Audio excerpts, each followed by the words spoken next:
안녕하세요. 승리한 가족 여러분. 오늘은 고린도전서 9장 24절에서 27절까지의 말씀입니다. 고린도전서 19번째 강좌로 사도 자신의 모범 세 번째 복음으로 승리하는 삶이라는 제목의 말씀입니다. 승리하는 삶은 말씀 중심 예배 중심의 성경 전문 교사를 양성하기 위해서 만들어진 성경 공부 교재입니다. 승리하는 삶은 2017년 10월 고린도전서 1장에서 10장까지의 말씀을 함께 묵상하고 있습니다. 승리하는 삶은 발행에 계신 박유일 목사님의 구속사로 조망한 성경연수 강의집을 통해서 편집이 되었고요. 성경연수 강의집은 신약이 30권으로 완간된 이후에 지금 현재 구약의 완간을 위해서 계속 진행하고 있습니다. 최근에 창세기의 원고가 완성이 되었고 이제 완간은 11월 달에 여러분들이 경험하시고 또 강성성경연구원 회원으로 가입하신 분들은 책을 받아보실 수 있을 것입니다. 자, 저희들 주일날 업로드되는 위크스터디를 통해서는 고린도 전체 구조를 보고 고린도 전서가 우리에게 주시고자 하시는 말씀의 본뜻이 무엇인지를 계속 반복적으로 계속 리마인드 하고 있습니다. 이것을 왜 그러냐면 우리가 성경을 볼 때 그 성경 전체가 우리에게 주시는 말씀의 본뜻에서 벗어나지 않기 위한 것입니다. 물론 우리가 각자 생활에서 좀 더 말씀에 하나님이 우리에게 역사하시는 방향은 참 다양하시거든요.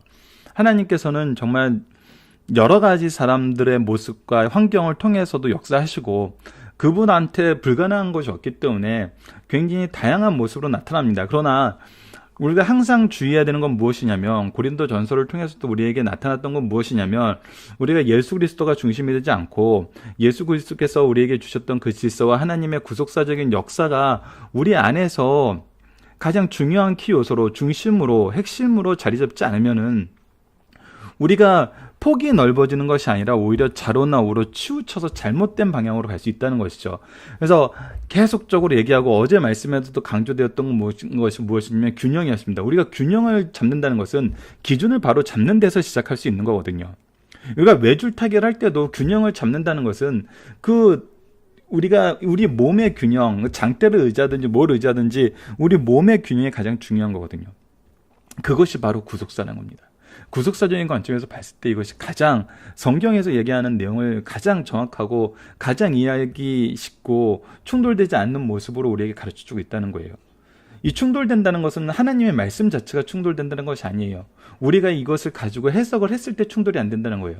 하나님이 충돌되고 하나님이 서로 이율배반적인 분이 아니세요.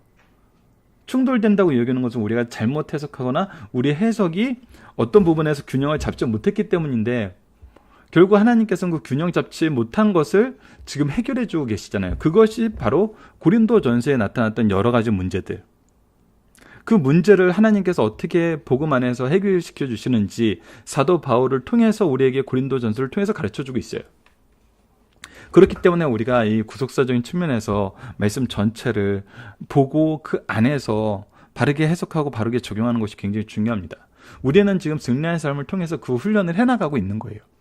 이것은 성경을 볼 때마다 우리에게 새로운 놀라움을 주시죠. 하나님에 대해서 아는 그 지혜의 풍요로움을 항상 더해 주시잖아요.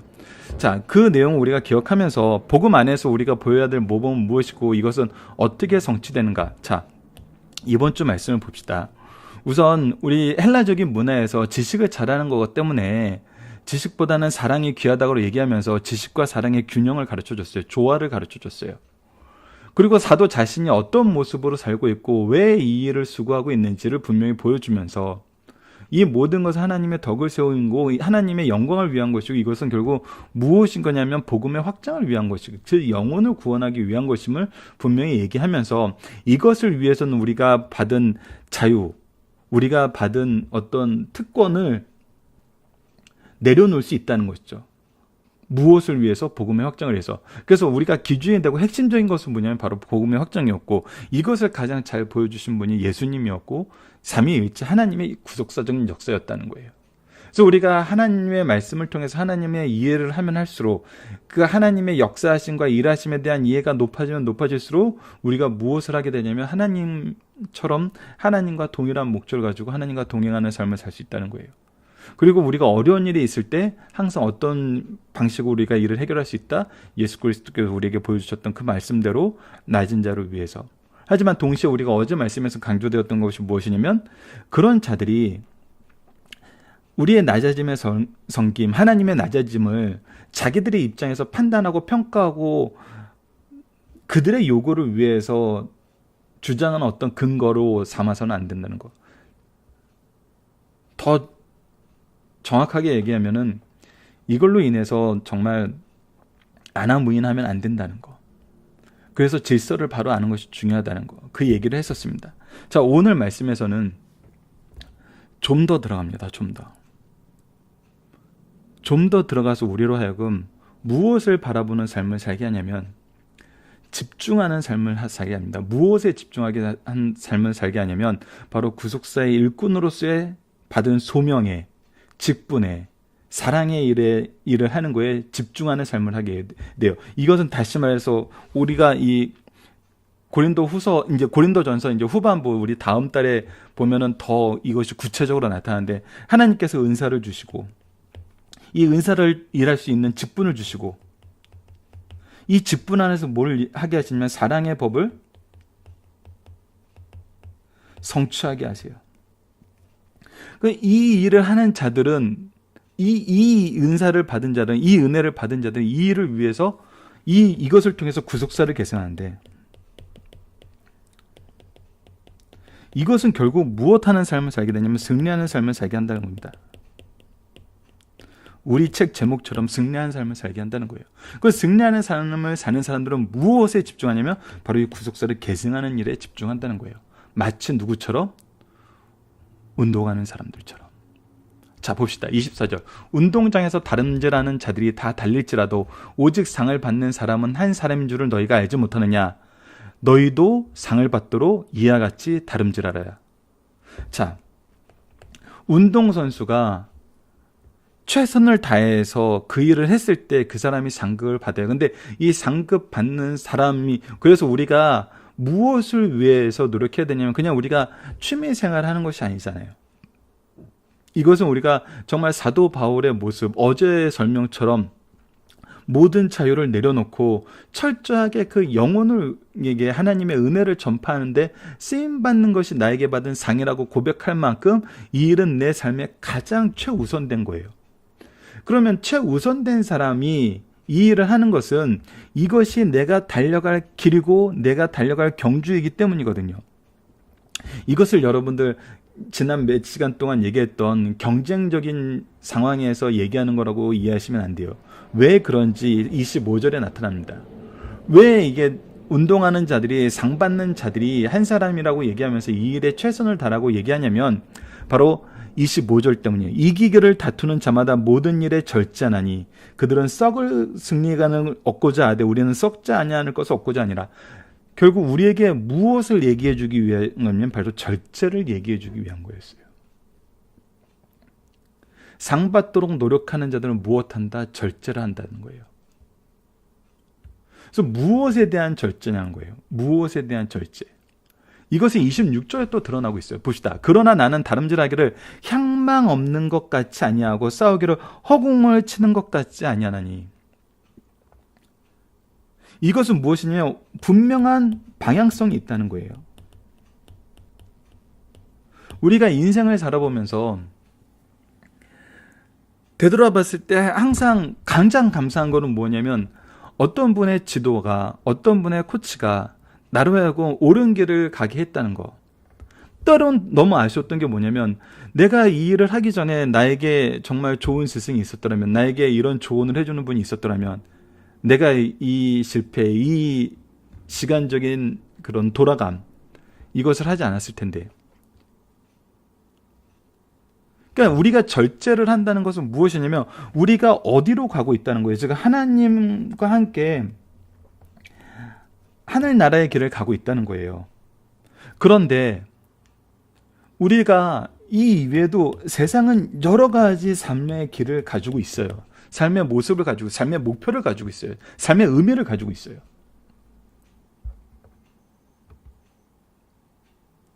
그것이 얼마나 다양해졌냐면 이 다양해진 걸 인정해야 된다는 게 지금 민주주의 사회의 어떤 기본적인 정신인데, 어디까지 다양해졌냐면 자식에 대한 것까지도 부모의 선택에 의해서 내가 부모의 역할을 한다는 것 자체를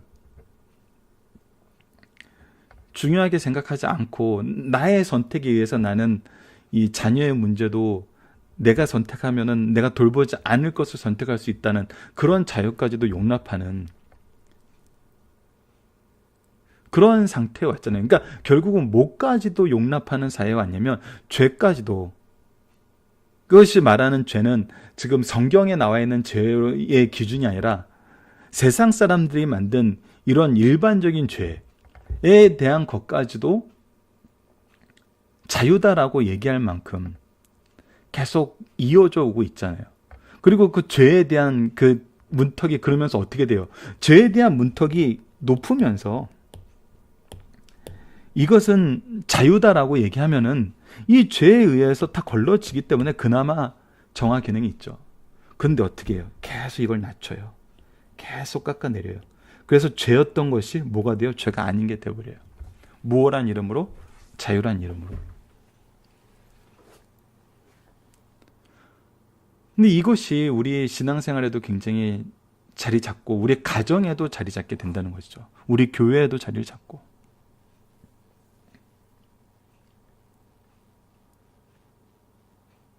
제가 최근에 이제 교회 탐방을 하면서 이 말씀은 참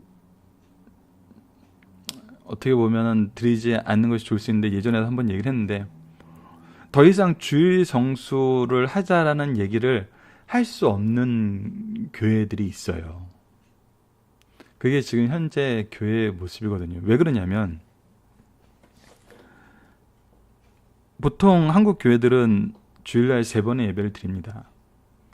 뭐 새벽 예배, 오전 예배, 오후 예배 이렇게 드리죠. 근데 일부 교회에서는 이제 새벽 예배가 요즘에 많이 없어지는 추세라 그래도 이른 오전 예배, 그래서 8시, 10시, 12시를 이렇게 드리는 교회들도 있어요. 보통은 이제 9시, 11시 이렇게 오후 예배 이렇게 드리는데, 그리고 있는 곳은 새벽 예배가 있는 곳은 이제 5시, 6시 새벽 예배가 있죠. 그래서 뭐 보통 새벽 예배가 있는 곳은 5시 반, 6시니까 6시로 생각하면 6시, 9시, 9시, 11시 이것이 이제 오전 3개 예배고 되게 이제 오후에 있거나 저녁 예배가 있거나 이렇게 해서 주일에 한 4번 정도 예배를 드리죠. 그래서 우리가 주일 성수를 얘기를 할 때는 반드시 한 번의 예배는 철저하게 내가 예배자로서 준비된 자세로 드려야 된다. 왜 그러냐면 우리가 교회 신앙생활 열심히 하시는 분들은 이렇게 봉사도 많이 하기 때문에 내가 봉사해야 되는 봉사가 어떻게 보면은 그 봉사는 내가 책임진 영혼과 책임진 일들이 있다는 거잖아요. 근데 내가 주일날 그거를 책임지지 못하면은 내가 빠지면은 그 부분은 또 누군가에게는 뭐 이렇게 갑작스러운 일이 될 수 있으니까 오히려 봉사에 포커스를 두는 경우가 많아요. 근데 한국 교회에서 전통적으로 가르쳤던 건 뭐냐면 내가 이 얘기는 이제 27절과도 연결이 되는데 내가 먼저 예배자가 되지 않고 누군가의 예배를 돕고 누군가의 신앙을 위해서 헌신한다는 것은 오히려 내가 내 몸을 저 복종하게 하고 남에게 전파하는 자신은 도리어 버림을 당할까 두려움이라는 이 말에 오히려 딱 걸리게 되는 거거든요. 그래서 한 번의 예배는 정말 마음과 뜻과 정성을 다하여 바르게 예배 드리고 그 이후에 이제 봉사 기간에 가서 봉사를 하는데 그 봉사 기간도 대개 다 예배죠. 어린이 예배, 뭐 청년 예배. 그리고 나서 이제 각 기간별로 봉사하는 것도 있고요. 그래서 우리가 사랑의 수고를 나누면서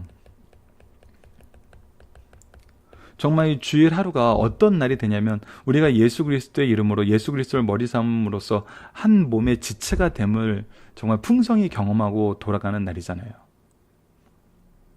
그래서 이것이 이제 주일 성수의 모습이었거든요. 그래서 예배와 교제가 같이 있는 것.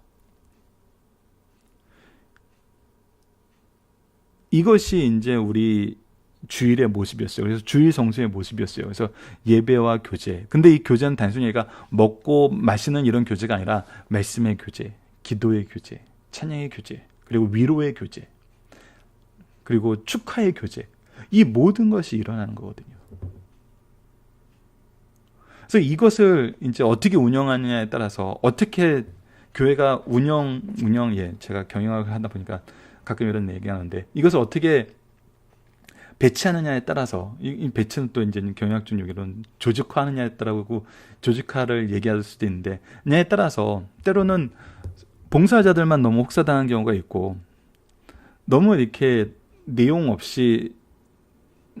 없다는 것도 죄송하게 들릴 수도 있는데, 정말 말씀의 교제, 기도의 교제, 정말 위로의 교제, 축하의 교제, 이런 것이 없이 뭔가 이렇게 이벤트성, 이런 것이 이제 자리 잡게 되는, 그것 때문에 이제 굉장히 힘들어하고, 많은 사람이 오히려 올무에 걸려 넘어지게 되는 그런 면도 있지만, 자세히 보면은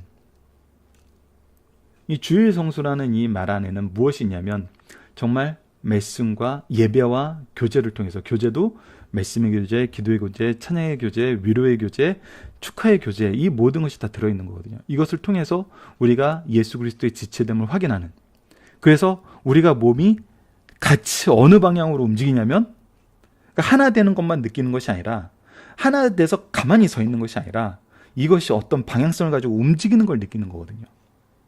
이것이 생명력이거든요. 그것이 좀 누구를 향해 가고 있냐면, 우리가 하나님을 향해 가고 있다. 하나님의 구속사에 쓰임받는 것이다.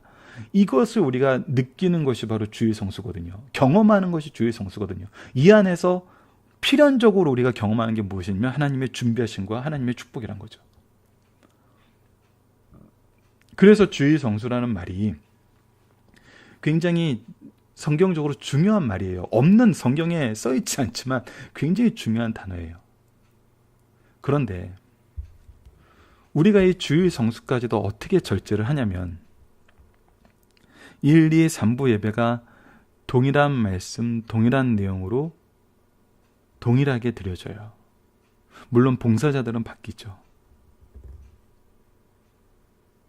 그러니까 많은 사람들이 주일날 딱 한 번 예배 드리고 그리고 나서 어떤 교제도 없어요. 긴급한 교제는 이루어져요. 하지만 모든 교인들이 같이 이 지체됨을 경험할 수 있는 교제가 없어져요. 죄송한 말씀입니다만, 마치 주일날 1회, 2회, 3회 이렇게 참여하는 것 같아요. 그러니까 1회를 참여하든 2회를 참여하든 3회를 참여하든 자기 상황에 맞게 참여하면 되는 거예요. 그리고 나서 아무것도 없어요.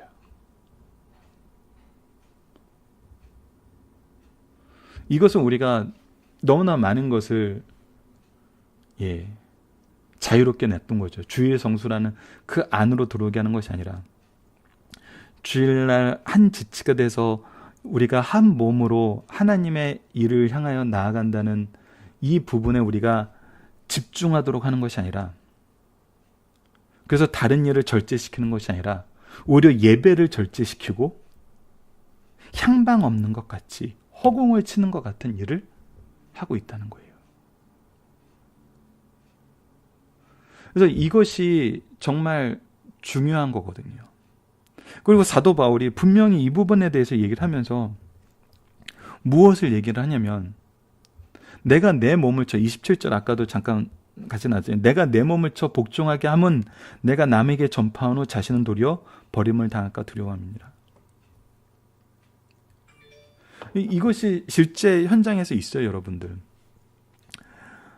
내가 과거의 열정을 가지고, 첫사랑을 가지고 열심히 일하는데 어느 날부턴가는 내가 중요한 일이 뭔지 모르고 너무나 많은 일에 손을 뻗는 거예요.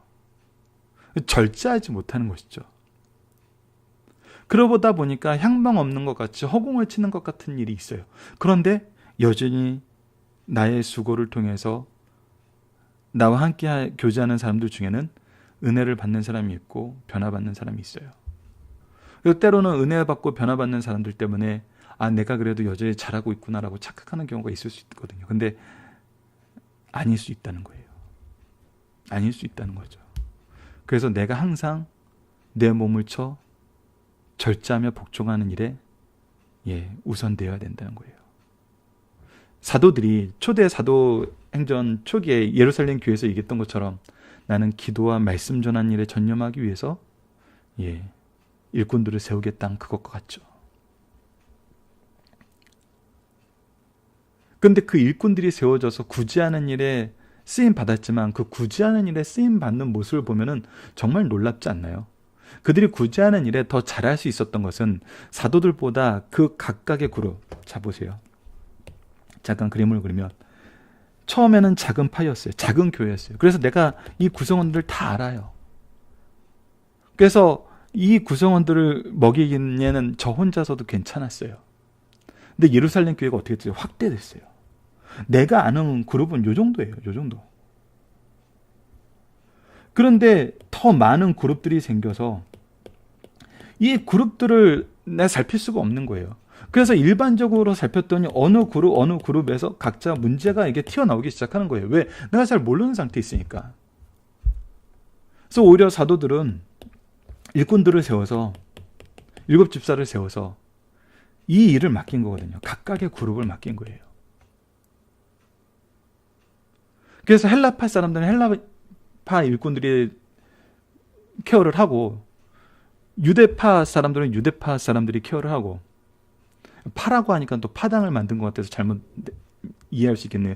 예, 유대인 출신 기독교인들은 유대인 출신 일꾼들이 케어를 하고 헬라인 출신 기독교인들은 성도들은 헬라인 출신들이 케어를 해서 이것의 균형을 맞출 수 있게 하는 거거든요. 협의체를 만든 거거든요. 근데 이 협의체를 만든 사람들 중에 빌립과 스데반을 통해서 우리가 뭘 볼 수 있어요? 이 사람들도 말씀과 기도하는 일에 전념하는 사람들이 되었다는 거예요. 그들이 기록에 남는 일꾼들이었다는 거거든요. 그래서 우리가 항상 이것을 볼 수 있어야 돼요. 이것은 어떻게 보면 이제 우리 교회의 모습이 어떻게 가야 되느냐를 통해서 볼 수 있는데, 우리가 정말 이 하나님이 우리에게 맡기신 이 일, 절제해야 되는 일, 그리고 이 절제하고 집중해야 되는 일, 이게 여러분들, 저는 한국교회 성도들의 수준들은 굉장히 높아졌다고 봅니다. 오히려 때로는 우리 리더들이 그 수준을 못 따라갈 수도 있는 것 같아요. 사회를 보는 거나 경제를 보는 거나 어떤 미래를 보는 거나 이 사회적인 지식은 성도들이 훨씬 더 많이 가지고 있죠. 그럴 수밖에 없죠. 그들이 생활하는 각자의 공간이 그것과 밀접한 연관이 있는 분들이 많으니까. 그래서 우리가 정말 이것은 은혜 아닙니까? 우리는 정말 말씀을 준비하고 기도하는 일에 집중을 하고 교회에서 무슨 행사를 만든다고 할 때는 그 일에 달란트가 있는 분들에게 맡기면 되잖아요. 오히려 저는 그런 분들의 제한이 있을 때 하는 것이 오히려, 왜? 그들이 자원해서 하는 것이기 때문에. 물론 때로는 이런 부분에 대해서 자원하는 자를 모집한다는 얘기를 할 수도 있지만, 그게 각각의 받은 달란트로 교회 안에서 교인들의 연약한 자들을 세우는데 덕을 쓰는 걸로 우리가 하나 되는을 경험할 수 있는 거거든요. 근데 너무나 많은 부분에서 오히려 말씀과 기도 이외의 행사들을 너무 많이 만든다는 거예요. 그리고 지도자가 그걸 못하니까 막 이렇게 강요를 한다는 거예요. 그래서 사람들에게 짐을 맡기는 거죠. 그래서 이 사람들이 그래도 처음에 순종함으로 막 해요.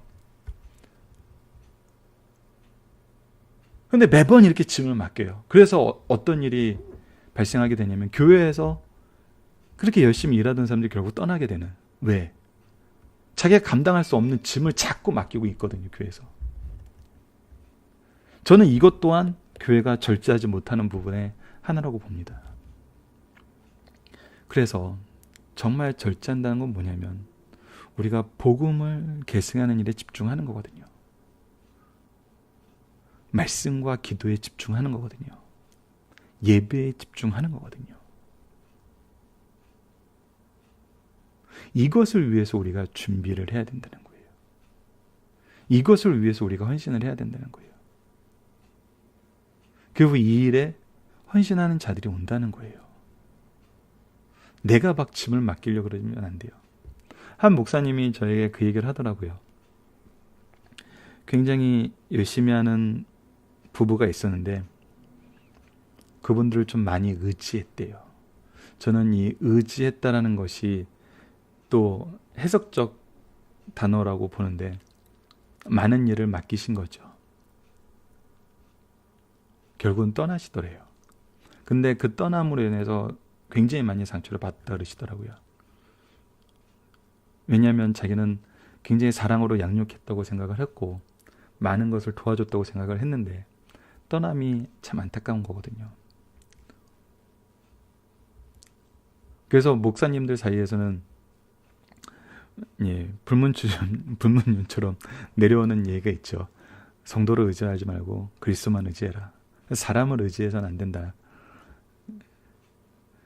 근데 그것이 이제 자원하는 사람들까지 막는다는 건 아니거든요. 조금 전에 얘기했다시피 우리가 절제를 하고 했을 때 그들이 받은 달란트대로 제한이 있고 그들이 그 일을 감당하고 싶어 할 때 어떻게 보면 맡기는 것이, 물론 방향성을 두고 이것이 왜 지금 현재 우리 교회에서 복음을 전하는 일에 노력해야 되는 부분인지를 먼저 가르치면은 분명히 자원자는 있습니다. 왜냐하면 하나님께서 어떻게 우리를 인도하세요?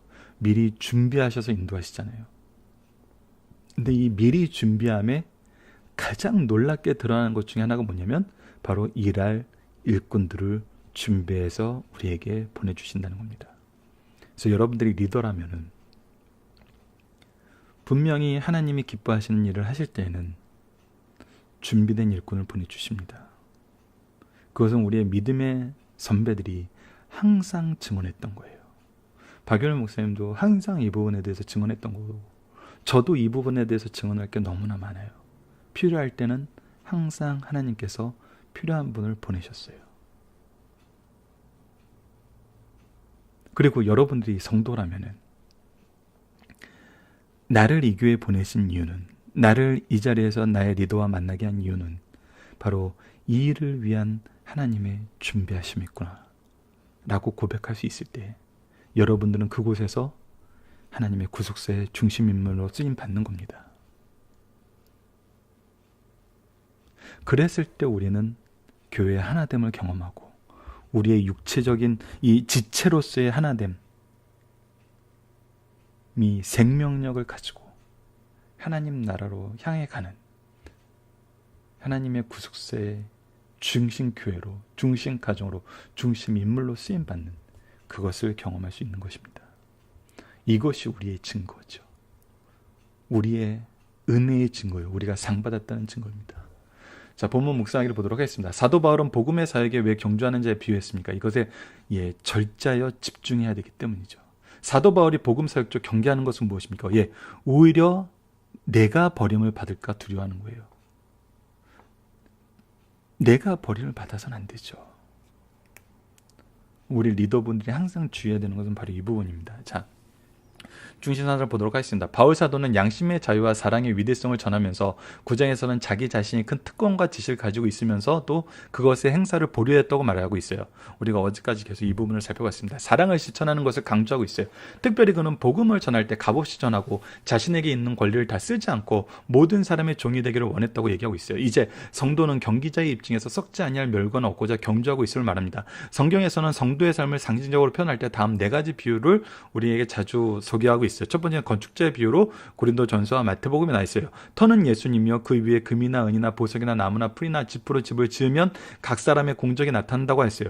하나님의 말씀을 순종하고 진실하게 살아가는 성도는 금은 보석으로 짓는 집을 짓는 자요 잘못된 교리를 가지고 하나님의 뜻을 역행하면서 사는 자는 나무나 풀이나 짚으로 짓는 거예요. 그래서 예수님이 터기 때문에 저희들은 예수님을 믿어요 이렇게 얘기할 수 있는데 무엇을 짓고 있어요?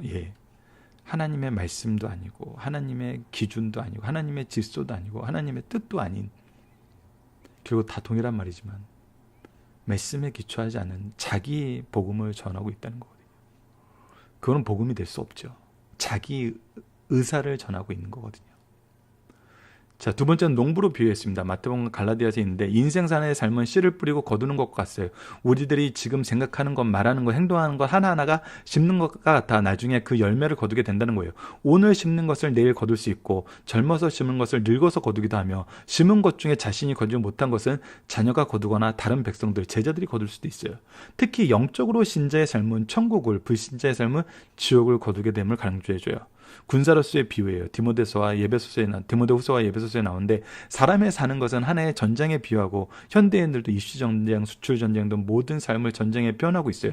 특히 바울은 자신의 삶을 정리하면서 나는 선한 싸움을 싸우고라고 표현하였어요. 예배소서 6장 10절에서 17절에는 우리의 생애를 죄악과 싸우는 전투로 비유했어요. 우리는 마귀와 불의한 세력과 사상과 싸워 이겨야 됩니다. 네 번째는 경주자로 표현한 것이 바로 오늘 본문 말씀이에요. 인생을 어떤 목표를 향하여 쉬지 않고 힘써 달려가는 경주자로 비유했어요. 이상과 같이 신자의 삶은 영적으로는 군인이요, 건축자요, 농부요, 경주자입니다. 오늘 본문에서 경주자의 다름질하는 진례를 신앙에 비유하면서 어떻게 자기 훈련을 하여야 하며 또한 경주하여야 하는지를 가르쳐주고 있어요. 그래서 최후의 주님 앞에 나아가 생명의 면류관을 얻게 하려는데 목적을 두고 있어요. 예, 경주자는 자기 트랙을 달려요. 그래서 이것이 목적지향적인 목표가 있는, 좌로나 후로나 치우치지 않는 바로 그런 삶을 보여주고 있는 것입니다. 그리고 우리가 세상 것에 대해서는 절제를 해요. 하나님의 일이 아닌 것에 대해서는 절제를 해요. 자, 세상 것이라고 해서 이제 세상의 모든 일을 절제하는 것이 아니에요. 하나님은 때로는 나에게 주신 은사로, 주신 직분으로, 주신 환경에서 다양한 모습으로 복음을 위해서 수고하게 하세요. 그래서 우리가 이것을 교회 안에서 신앙생활하려고 제한 두진 않아요. 그건 잘못된 거예요. 그러나 그곳에서도 무엇을 이루냐면 하나님의 뜻을 이룬다는 거예요. 복음의 선포를 이루신다는 거거든요. 그래서 우리가 언제 어디서나 복음을 전하는 자로 지금 이 자리에 이 삶을 살고 있는 것입니다. 그래서 우리는 분명한 목적이 있다는 거. 자, 하나씩 보도록 하겠습니다. 첫 번째, 인생은 승리를 위해서 달려가는 운동 경기와 같다는 겁니다. 운동 경기의 승리를 위해서는 훈련이 필요합니다. 이 훈련은 자기 절제가 선결 조건이에요. 절제는 육적인 모든 욕망, 즉 식욕, 정욕 등이 포함됩니다. 운동선수는 이 모든 것을 억제해요. 그리고 훈련과 연습을 통해 경기에 익숙하여야 합니다. 경기에서 생소하거나 경기의 규칙을 모르면 탈락하기 쉬워요. 아까도 좀 장황하게 얘기했던 건 무엇이냐면 우리가 절제하지 못하면서 지혜를 발휘한다 그러면 뭐냐면 결국 우리가 예배를 절제하게 돼요. 그리스도의 삶을 절제하게 돼요. 이것은 절제라고 표현하기엔 참 부끄러운 것인데 엉뚱한 방향으로 역효과가 나는 일을 하게 돼요. 그래서 이것은 우리가 정말 잘 봐야 됩니다. 우리는 말씀과 리더라면 말씀과 기도에 집중하셔야 되고 성도라면 각각의 받은 달란트로 이 말씀과 기도로 나아가는데 돕는 일에 집중할 수 있어야 돼요. 이것이 하모니입니다. 이것이 조화예요. 이것이 지체로서의 생명력을 가지고 하나님의 나라의 일을 하는 겁니다. 이것이 바로 승리하는 삶입니다. 두 번째, 인생은 목표를 향해 달려가는 운동 경기와 같다는 거예요.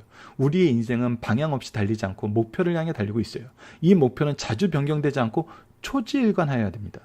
운동선수의 최종 목표는 올림픽에서 금메달 따는 것입니다.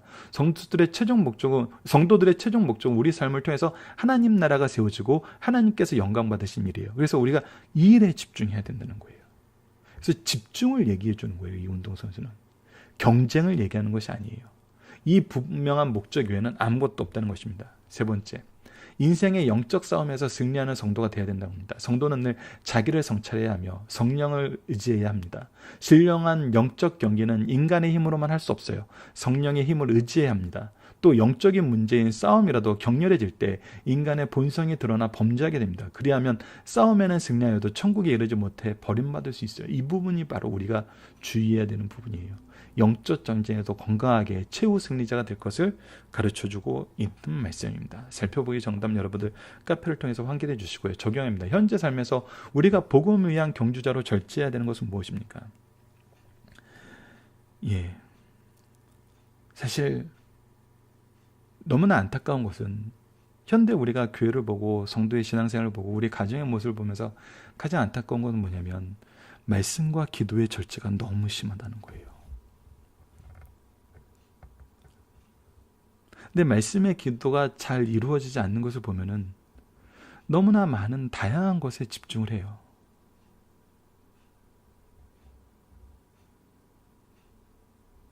정말 제가 너무나 가슴 깊이 듣고 지금도 그런 분들에게 감사하는 것은 뭐냐면, 제가 교양교회에 있을 때, 고향교회에 있을 때, 고향교회를 왜 오시게 됐어요? 라고 물어봤을 때, 예, 말씀 듣고 싶어서 왔어요. 라고 얘기하는 분들이 너무나 많았다는 거예요.